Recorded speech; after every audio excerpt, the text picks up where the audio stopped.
Audience reaction తీసుకోండి, నా reaction ఏమి వింటారు? ఇప్పుడు నా సినిమా అది. సో ఆడియన్స్ రియాక్షన్ వినండి.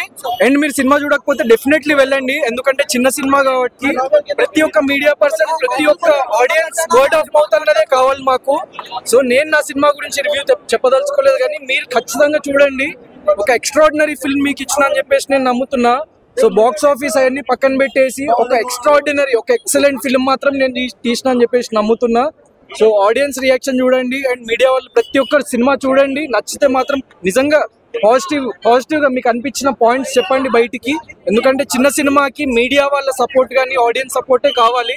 సో మా బ్యాక్ ఎండ్ లో ఎవరు లేరు పెద్ద పెద్దోళ్ళు, కానీ చాలా చిన్న బడ్జెట్ లో, అంటే ఒక పెద్ద సినిమాకి అయ్యే ఒక క్యారవాన్ ఖర్చులో ఒక 2.5 కోట్లలో ఇంత క్వాలిటీ అచీవ్ చేయడం అన్నది that's success for me and I'm very very happy. ఎందుకంటే ప్రతి ఒక్క మిడిల్ క్లాస్ పర్సన్ ఎమోషన్ ఇది గట్టిగా కొట్టామని నమ్ముతున్నా. మార్నింగ్ షో స్టార్ట్ అవ్వలేదు, ప్రీమియర్ షో ఒక్కటే అయింది. ఎట్లా అనిపించింది సినిమా?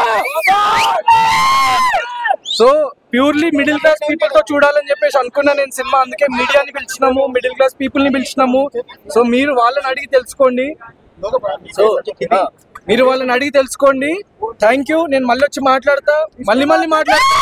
ప్రమోషన్స్ ఆగవు, ప్రమోషన్స్ చేస్తూనే ఉంటాయి, ఎందుకంటే ఈ సినిమాకి చాలా ఎక్కువ షెల్ఫ్ లైఫ్ ఉంటుందని చెప్పేసి నేను నమ్ముతున్నా. చిన్న film, word of mouth please spread చేయండి, ఎందుకంటే ఇది ప్రతి ఒక్క పర్సన్ కనెక్ట్ అయ్యే సినిమా కాబట్టి. Thank you.